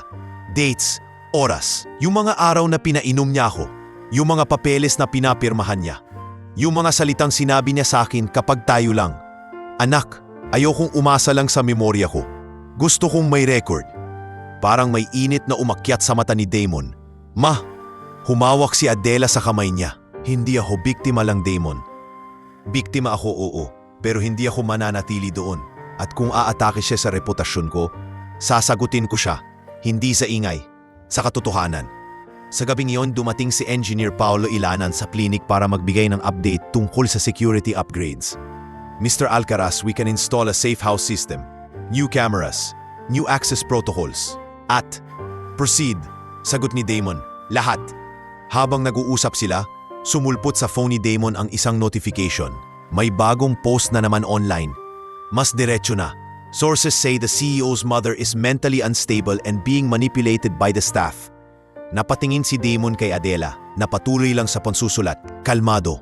Ma, bulong ni Damon, handa ka ba sa ingay? Itinaas ni Adela ang ulo, mata sa mata. Anak, mas natakot ako sa katahimikan. Kasi doon siya nakagalaw. Ngayon, kahit maingay, lalaban tayo. At sa unang pagkakataon sa mahabang panahon, hindi lang si Damon ang haligi ng pamilya. May isa pang tumatayo, ang nanay niyang matagal nang piniling manahimik. Pero ngayon, handang magsalita sa tamang paraan. Habang lumalakas ang loob ni Adela, lalong kumikilos ang kabilang panig. Parang ahas na hindi na makapangagat sa bilim. Kaya sa liwanag na mismong sumusubok at ang liwanag na pinili ni Veronica, ay hindi emosyon kundi pera, kumpanya, mana, reputasyon, lahat ng pwedeng ikadena kay Damon. Sa opisina, tuloy ang audit ni Liane na parang nagbubuas ng lumang sugat. Isang umaga, pumasok si Liane sa executive room ni Damon kasama si Attorney Ivar at Yvette Sison. May dala siyang folder na mas makapal kaysa dati. Boss, sabi ni Liane, hindi na nagbibiro kahit kailan. We found the pattern. Tahimik si Damon, nakatayo sa may bintana. Hawak ang phone kung saan may new post na naman tungkol kay Adela. Hindi niya sinagot yun. Hinintay niya ang totoo. SolarX Consultancy is a front, tuloy ni Liane.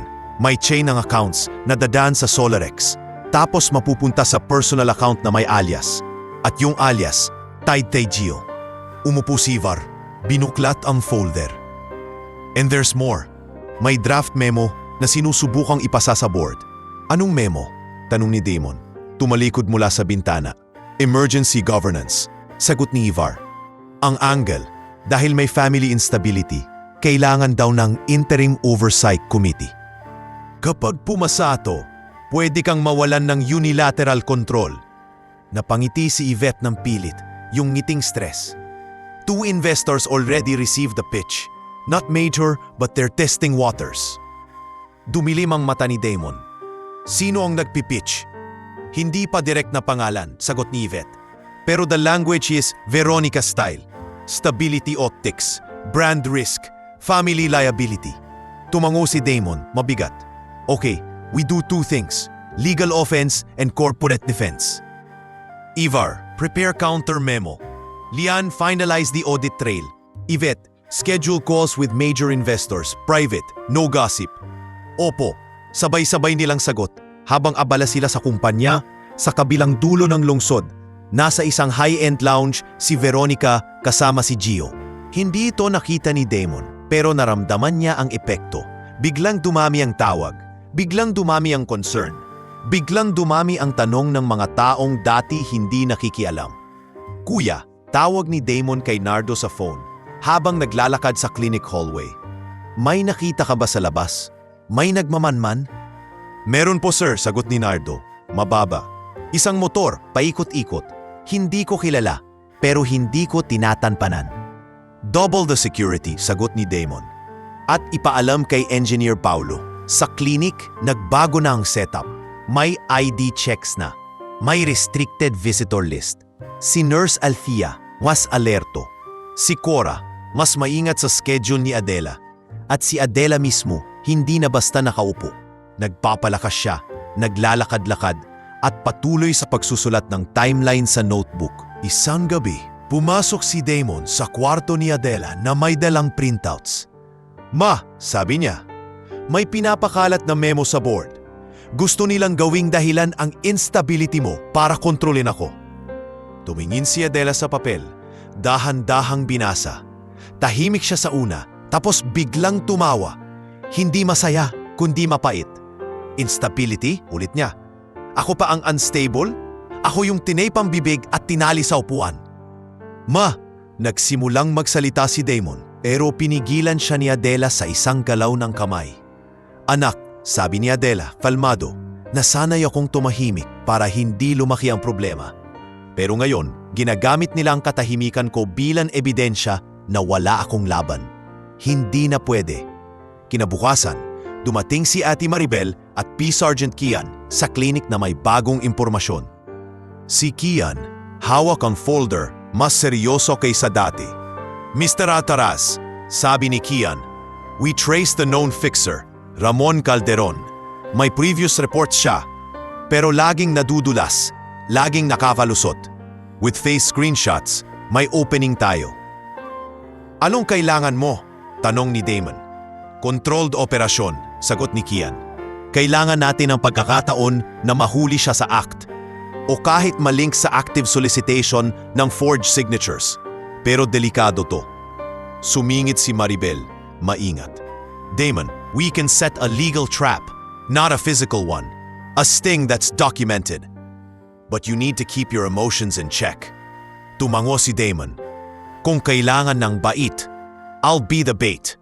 Biglang sumingit si Adela mula sa kama. Narinig niya ang usapan. Hindi, matigas niyang sabi, kahit mahina ang katawan. Ako, nabatigil ang lahat. Ma, Agad na sagot ni Damon. Hindi. Hindi kita ilalagay sa peligro. Anak, sabi ni Adela, diretsyo, ang target nila ay ako. Ako ang signature na kailangan nila. Kung ayaw mong gamitin nila ako bilang sandata laban sa'yo, hayaan mong ako ang tumayo laban sa kanila. Ma, hindi ito pelikula, madiin na sabi ni Damon. Hindi, sagot ni Adela. Kaya nga totoo. At sa totoong buhay, minsan ang nanay ang dapat tumayo para sa anak. Tahimik si Maribel, pero kita sa mata niyang humanga siya sa tapang. We don't need to put her in danger, sabi niya sa huli. But Adela can be part of the process with safeguards. Perhaps a recorded call, a documented meeting in a controlled environment. Doon nagsimula ang plano, hindi para gumanti, kundi para putulin ang ugat ng pang-aabuso. Samantala, sa PR side, dumating si Jasper Ko sa annex office. Dala ang preliminary findings. Marga, sabi niya, I found something. There's a record abroad. Not full case, but there's a complaint. Similar pattern. Elder exploitation. The name isn't Veronica's now, but it matches her old identity. I need confirmation. Marga, tahimik, tumango. We'll coordinate with legal. Kasabay nito, dumating si Faye Rigor sa safe office. Dala ang dagdag pang screenshots. May bago, sabi niya kay Damon sa phone call. Merinig ko sa dating kontak ko. Plano nilang gamitin si Ramon para mag-produce ng medical certificate na si Adela ay incompetent para ma-justify yung board oversight. Parang binuhusan ng apoy ang dibdib ni Damon. Medical certificate? Peking certificate? Opo, sagot ni Faye. At may doktor na pumapayag kapalit ng pera. Naglakad si Damon pabalik sa office. Tinawagan si Dr. Selwyn. Doc, I need your help, sabi niya. May balak silang gumawa ng fake incompetency certificate. Nag-iba ang boses ni Dr. Selwyn. Naging seryoso. Then we counter with legitimate medical records. And I can testify. Sa araw na iyon, sabay-sabay ang kilos. Kumpanya, korte, pulis, media, lahat umiikot sa iisang punto. Si Adela, ang nanay na ayaw nilang magsalita. At habang sila'y nagpaplanong gawing baliw siya sa papel, si Adela naman nagpaplanong gawing ebidensya ang bawat detalye. Sa huli ng linggo, umuwi si Damon sandali sa bahay, hindi para tumira, kundi para kunin ang natitirang documents. Kasama si Kuya Nardo at Engineer Paulo, may body cams, may witness log. Pagbukas nila ng storage cabinet sa laundry area, nandun pa rin ang maliit na lalagyan na sinabi ni Tess, walang label. May ilang tablet sa loob. Pinikturan ni Kian ang mga iyon, naka-gloves, sinelyuhan bilang evidence. Habang ginagawa iyon, tumunog ang phone ni Damon, private number, pero kilala niya ang boses ng sumagot. Damon, malamig na boses ni Veronica. I heard you're playing detective. Hindi ako naglalaro, sagot ni Damon. Tumawa si Veronica, mapanukso. You think you can win? You're just a son protecting a crazy mother. I'm the woman everyone believes. Saglit na natahimik si Damon. Tumingin siya sa evidence bag, sa gloves, sa mga dokumento, sa mga taong tumutulong sa kanya. Hindi dahil may pera siya, kundi dahil may mali talagang nangyari. Veronica, sabi niya, mabagal, hindi mo alam kung gaano kalakas ang isang nanay kapag pinilit mo siyang manahimik. Bago pa sumagot si Veronica, pinatay ni Damon ang tawag. At sa unang pagkakataon, hindi na siya reactive. Siya na ang nagdidikta ng susunod na hakbang. Kasama ang nanay niyang hindi napapayag maging target lang, kundi magiging dahilan kung bakit mabubunyag ang totoong mukha ng mga taong nagtatago sa liwanag. Dumating ang araw na sabay-sabay tumama ang dalawang bagyo, korte at boardroom. Parehong may suot na pormal, parehong may ngiting kontrolado, parehong may mga taong nag-aakalang kaya nilang baluktutin ang katotohanan gamit ang papel. Sa umaga, sa courthouse, nakapila ang mga tao sa security check. Si Damon, nakasuot ng itim na suit na mas simple kaysa dati. Walang yabang, walang power couple aura. Kasama niya si Attorney Maribel at P. Sergeant Kian. Sa likod, si Tess at Kuya Nardo, tahimik pero matapang na pumayag maging saksi. Si Dr. Selwyn dumating din, hawak ang sealed medical records. At sa unang pagkakataon mula nang nangyari ang lahat, dumating si Adela sa courthouse. Hindi nakahiga, hindi nakatago, kundi nakaayos, may simpleng blouse at cardigan, hawak ang notebook na punong-puno ng detalye. Sa tabi niya si Cora Bayani at Sister Maureen. Parang mga bantay na hindi baril ang dala kundi lakas lang loob. Ma, bulong ni Damon habang naglalakad sila papasok. Kung gusto mong umatras, umiling si Adela bago pa matapos ang pangungusap. Anak, kung umatras ako ngayon, habang buhay ko nang maririnig boses niya sa ulo ko. Tumango si Damon at sa sandaling iyon, naramdaman niyang hindi siya mag-isa sa laban. Sa loob ng courtroom, naroon na si Veronica, nakaputi, parang inosente sa paningin ng hindi nakakaalam. Katabi niya si Ate Eunice Palomar, elegante at matalim. Sa likod nila, may ilang friends ni Veronica sa social circuit. Mga taong halatang nandito para manood at maghusga. Sa dulo, napansin ni Damon ang isang lalaking hindi niya kilala. Nakakap, nakayuko, pero si Kian napatingin at bahagyang tumango.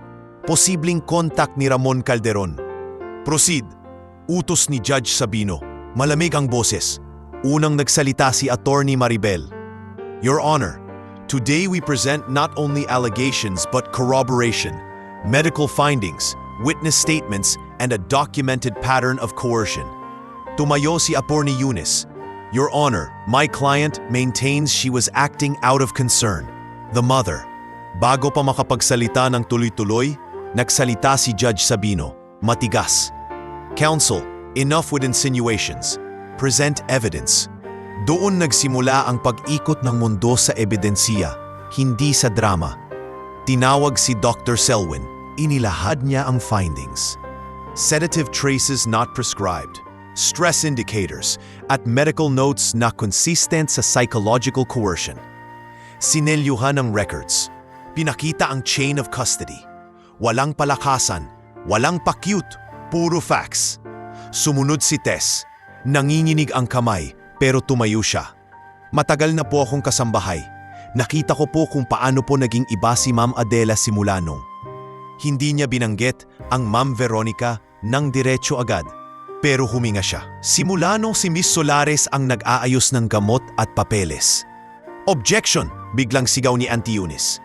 Speculation. Overruled, sabi ni Judge Sabino. Nagsalita si Kuya Nardo, diretsyong-diretsyong. Nung araw po na umuwi si Sir Damon ng maaga, nakita po namin na nakatali si Ma'am Adela. Tanggalin po namin agad. May panyo po sa bibig. Tumigil ang paghinga ng courtroom. May mga tao sa likod ni Veronica na napatinginan. Hindi na makangiti. Tumayo si Veronica, mukha pa ring composed, pero may lamat. Your Honor, this is exaggerated. They hate me because Damon suddenly turned on me. Doon, dahan-dahang tumayo si Adela. Your Honor, sabi ni Adela, boses na hindi malakas, pero malinaw. Pwede po ba akong magsalita? Tahimik ang lahat. Kahit si Attorney Eunice, napatigil. Tumango si Judge Sabino. Go ahead, Mrs. Alcaraz. Lumapit si Adela sa witness stand, hawak ang notebook. Tumingin siya kay Veronica. Hindi galit ang tingin, kundi pagkilala sa katotohanan. Hindi ako baliw, sabi ni Adela. Hindi ako unstable. Natakot ako, at kapag natakot ang tao, minsan napapatahimik siya. Pero hindi ibig sabihin nun. Wala siyang alam. Binuksan niyang notebook. Ito ang mga araw na pinainom niya ako ng vitamins na walang label. Ito ang mga petsa na pinapirmahan niya ako ng papel na hindi ko maintindihan. Ito ang mga pagkakataon na sinabi niya sa akin na kapag hindi ka pumirma, mawawala ang anak mo. Namilog ang mata ni Damon. Hindi niya alam na sinabi iyon ni Veronica kay Adela nang diretsahan. Mas lalo siyang nag-init sa loob, pero pinigilan niyang sarili dahil ito nang sandali ni Adela. Objection! Sigaw ni Attorney Eunice. Hearsay! Mumiti si Judge Sabino, walang saya. Noted, but the notebook is contemporaneous record, supported by medical findings and witnesses. Continue. Doon unang beses nayanig si Veronica. Hindi na ito script, hindi na ito PR. Ito na ang biktima na nagiging ebidensya. Sa labas ng courtroom, sa kabilang bahagi ng lungsod, sabay ding nagsimula ang board meeting. Si Lian at Ivar, kasama si Yvette, nakaharap sa ilang board members at investors. May memo na tinatangkang ipasa tungkol sa interim oversight. Before you vote, sabi ni Ivar, malamig, we will present an audit trail connecting fraudulent vendor payments to a front company linked to Gio Solares. Tumayo ang isang board member. Is this personal? Sumagot si Lian, hindi nanginginig. This is corporate risk. We have bank routing, invoice approvals, and access logs. This isn't family drama. This is attempted financial manipulation. Habang nagsasalita si Lian, pumasok si P. Sergeant Kian sa meeting via secure call. Nagbigay ng update. May operasyon na sila kay Ramon Calderon. Sa ilalim ng legal plan, nagpadala sila ng recorded communication. Isang controlled call kung saan may representative kunwari ng family trust na humihingi ng medical incompetency certificate, kapalit ng bayad. At kumagat si Ramon. Nagbigay siya ng presyo, nagbigay ng contact at nagsabing kaya niyang ayusin ang pirma. Sa mismong araw na iyon, habang nakapokus ang lahat kay Damon at Veronica, pinasok ng pulis ang meeting place ni Ramon. Hindi dramatic, pero mabilis. Nakuha ang device, nakuha ang draft certificates, nakuha ang listahan ng contacts. At sa mga contacts, lumitaw ang pangalan ni Gio at lumitaw ang chain na papunta kay Veronica. Pumalik tayo sa courtroom. Habang naglalatag ng timeline si Adela, biglang tumunog ang phone ni Attorney Eunice. Napatigil siya, tumingin kay Veronica. Namutla si Veronica nang makita ang mensahe. Ramon arrested. Hindi nakita ng karamihan, pero nakita ni Damon. At doon niya naramdaman, bumabagsak na ang pader. Tumayo si Atty. Maribel. Your Honor, we also received preliminary information from law enforcement regarding a fixer connected to this case. We ask that the court consider the threat level. Tumingin si Judge Sabino kay Veronica. Miss Solares, with this information, your credibility is in question. Until further proceedings, I am issuing an extended protection order. No contact with Mrs. Alcaraz. No proximity. Any violation will be dealt with accordingly. Parang tinamaan si Veronica sa dibdib. Your Honor. Enough, putol ni Judge Sabino. Paglabas nila ng courtroom, hindi na makalapit si Veronica kay Damon. May mga tao na ring umaatras sa kanya. Parang natatakot mahawaan ng iskandalo. Si Attorney Eunice, nagmamadaling tumawag, pero halatang nagkakandara pa. Si Adela pagod, pero hindi guguho. Lumapit si Damon at yumakap sa kanya, dahan-dahan. Parang ayaw niyang mabasag ang lakas na pinundar ng nanay niya. Ma, bulong ni Damon. Ang tapang mo. Huminga si Adela, maliit ang ngiti. Anak, ikaw ang nag-uwi sa akin. Ngayon, ako naman ang tumutulong para hindi ka maagawan. Sa gabi, matapos ang board meeting, tumawag si Yvette kay Damon. Boss, the vote didn't pass. The board is with you. Lian's audit was solid. Investors backed off from the oversight committee. Tumango si Damon kahit hindi nakikita. Good. At sa tahimik na sandaling iyon, sa kabila ng ingay ng social media at ng mga mata ng tao, isang bagay ang malinaw. Hindi na sila yung pamilyang may tinatagong sugat sa loob ng bahay. Naging pamilyang handang ilantad ang sugat para gumaling. At sa pag-angat ni Adela, umangat din ang buong mundo ni Damon. Hindi dahil sa pera, kundi dahil sa katotohanan. Hindi natapos ang laban sa salitang guilty o sa tunog ng gavel. Ang totoong pagtatapos, minsan, dumarating sa mga araw na walang kamera, sa mga umagang tahimik, sa mga gabing bumabalik ang takot, at sa mga sandaling kailangan mong piliin kung paano ka mabubuhay matapos ang gulo. Matapos ang extended protection order, hindi na bumalik si Adela sa lumang bahay. Kahit si Damon, hindi na rin tumira roon. Parang may multo ang mga dingding. Hindi multo ng tao, kundi multo ng pangyayaring ginawang normal ang pang-aabuso.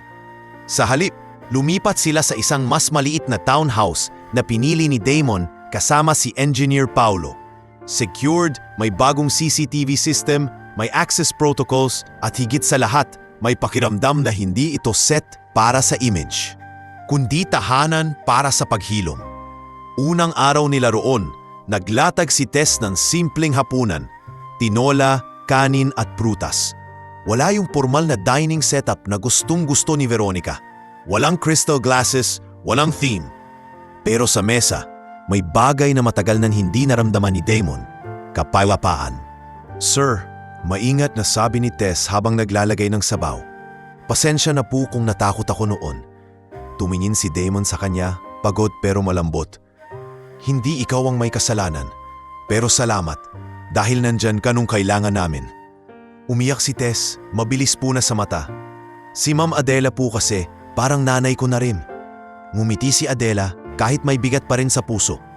Tess, anak, wag mo akong tawaging mahina. Natakot lang ako, pero hindi ibig sabihin nun wala akong lakas. Napatango si Tess, parang tinamaan din ang tapang ng amo niya. Sa mga sumunod na linggo, unti-unting gumalaw ang proseso ng batas. Si Ramon Calderon, naaresto na. At dahil ayaw niyang mapako mag-isa, nagbigay siya ng impormasyon kapalit ng plea deal. Hindi ito agad lumabas sa media. Sinadya ni Maribel at Kian na dahan-dahan para hindi masira ang kaso. Pero sa likod ng tahimik na investigasyon, lumalabas ang chain, mga peking certificate drafts, mga payment routes, at ang linya papunta kay Gio. Si Gio, sinubukang tumakas, lumabas ng bansa sa pamamagitan ng urgent business trip. Pero sa airport, sinalubong siya ng hold order. Hindi ito dramatic, pero ito yung klase ng hustisya na hindi sumisigaw. Yung hindi ka pinapahiya sa telebisyon, pero pinipigilan kang tumakas sa katotohanan. At si Veronica, hindi siya agad nakulong. Sa mundo ng mayayaman, matagal ang proseso. Ngunit nabawasan ang kanyang mga kaibigan, nabawasan ang invitations, nabawasan ang mga ngiting dati binibili niya gamit ang charm. Ang mga taong dati sumusunod sa kanya, biglang naging busy. Ang mga donasyon na pinagmamalaki niya, sinimulang ia-audit ng mismong charity circle. Dahil si Sister Maureen sa wakas nagsalita. Isang gabi, dumaling si Sister Maureen sa townhouse. May dala siyang maliit na envelope at isang rosaryo. Damon, sabi niya, I'm sorry, I enabled her without realizing. Umiling si Damon. Sister, ginawa mo lang yung akala mo tama. Pero salamat dahil tumulong ka ngayon. Inabot ni Sister Maureen ang envelope kay Adela. Ma'am Adela, this is a statement. I'm willing to testify about her behavior in the donor circuit. How she pushed access to families and asked questions that didn't make sense. If this can help, kinuha ni Adela ang envelope, dahan-dahan. Parang hawak niya ang bigat ng maraming babaeng natakot magsalita. Salamat, sister. Pag-alis ni sister, tumingin si Damon kay Adela. Ma, pagod ka na ba? Umupo si Adela sa sofa, huminga ng malalim. Pagod ako anak, pero mas pagod ako sa takot. Kaya pipiliin ko yung tagod na may saysay. Kasabay nito, nagbago rin ang takbo ng kumpanya. Hindi man bumagsak ang Northgate Freight, pero nagkaroon ng sugat. Hindi sa pera, kundi sa tiwala. Kaya gumawa si Damon ng mga reforma na hindi na pwedeng ma-override ng sinumang partner o fiancé. Sa unang board meeting matapos ang iskandalo, humarap si Damon sa mga directors, investors at key executives. Nandoon sina Lian, Marga, Yvette at Yvette. Hindi ko kayo pinapatawag para humingi ng awa, sabi ni Damon. Malinaw ang boses. Tinawag ko kayo para ayusin ang sistema. Kung nangyari to sa pamilya ko, pwedeng mangyari to sa kahit sinong empleyado natin na may vulnerable na magulang. Kaya magtatayo tayo ng internal safeguarding policy, elder protection support, legal counseling, at mandatory independent review ng anumang dokumento na may kinalaman sa pamilya ng executives. Nagtaas ng kamay ang isang direktor. This is unusual, Damon. Corporate is corporate. Sumagot si Lian, malamig. Corporate is people. And people have families. If you think this is too personal, you haven't looked at the risk ledger properly. Tahimik ang room. Then, tumango ang karamihan. Hindi dahil sa awa kay Damon, kundi dahil nakita nila ang tunay na leadership. Hindi yung pinapakinis ang image, yung inaayos ang sistema para hindi na maulit. Sa PR side, si Marga ay naglabas ng isang maikling statement. Hindi sensational, hindi revenge, hindi showbiz. Isang pahayag lang na may dalawang layunin. Ipaalam na may ongoing legal proceedings at magpaabot ng mensahe sa mga pamilyang may ganitong pinagdadaanan. May paraan, may tulong, may hustisya. At dahil si Jasper Ko ay humawak ng kwento ng maingat, hindi naging circus ang pangyayari. Hindi nabenta ang trauma ni Adela bilang entertainment. Sa halip, naging warning at aral. Isang hapon, matapos ang therapy session, naglakad si Adela sa maliit na park malapit sa townhouse. Kasama si Damon. Inbri na siya nanginginig sa bawat tunog. May takot pa rin minsan, oo. Pero hindi na ito naghahari. Anak, biglang sabi ni Adela habang nakatingin sa mga batang naglalaro. Naalala niyo nung bata ka pa, natumba ka sa bisikleta? Napangiti si Damon, bahagya. Oo, umiyak ako ng umiyak. Tumawa si Adela, mahina. Sabi ko sa'yo, walang taong hindi natutumba. Ang mahalaga, marunong kang tumayo. Tumingin si Damon sa kanya at sa unang pagkakataon, hindi guilt ang nangingibabaw sa dibdib niya, kundi pasasalamat. Ma, sabi niya, kung hindi ka tumayo, baka hindi rin ako tumayo. Huminto si Adela at hinawakan ang kamay ng anak. Anak, tumayo ka nung umuwi ka ng maaga. Kung hindi ka umuwi, baka wala na ako. Napalunok si Damon. Hindi ko alam kung bakit ako umuwi ng maaga. Ngumiti si Adela. Minsan ang Diyos may paraan. Minsan ang puso mo may babala. At minsan kahit hindi mo alam, may nagmamahal sa iyo sa labas. Si Tess, si Nardo, yung mga taong hindi mo binibili ang katapatan. Sa gabing iyon, sa townhouse, nagkaroon sila ng simpleng salo-salo. Dumating si Kuya Nardo na may dalang pansit. Dumaan si Liane sandali, nag-abot ng dessert. Si Marga nagdala ng maliit na cake na walang pangalan, walang branding. Simple lang. Si Dr. Selwyn, nag-text lang ng keep going. Si Faye, nagpadala ng message.